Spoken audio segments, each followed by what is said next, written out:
आणि यानंतर एक अत्यंत महत्त्वाची बातमी समोर येते। अजित पवार यांच्या अपघाताप्रकरणी आज एक प्राथमिक अहवाल समोर येण्याची शक्यता आहे। एएआयबी आज डीजीसीए कडे हा अहवाल सुपूर्द करणार आहे। संध्याकाळी 7 वाजेपर्यंत अजित पवारांच्या अपघाताप्रकरणी हा प्राथमिक अहवाल येणार आहे।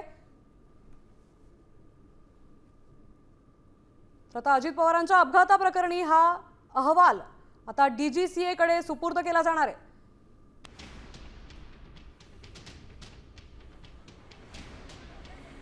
अजित पवारांच्या अपघातासंदर्भात आज संध्याकाळी हा अहवाल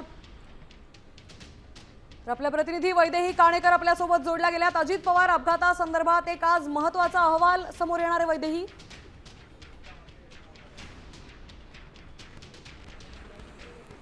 नक्कीच आपण बघतोय की अजित पवार यांच्या निधनाला 1 महिना जवळपास होत आलेला आहे, मात्र तरी देखील प्राथमिक अहवाल का आला नाही या संदर्भात अनेक प्रश्न उपस्थित होत आहेत।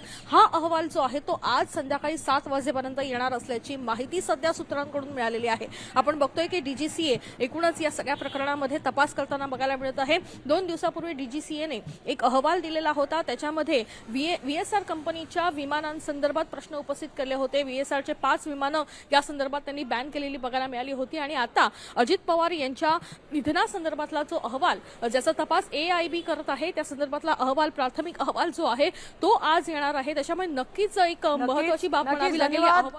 धन्यवाद आपण दिलेल्या सविस्तर माहितीबद्दल। त्यामुळे आता अजित पवारांच्या अपघाताप्रकरणी आज प्राथमिक अहवाल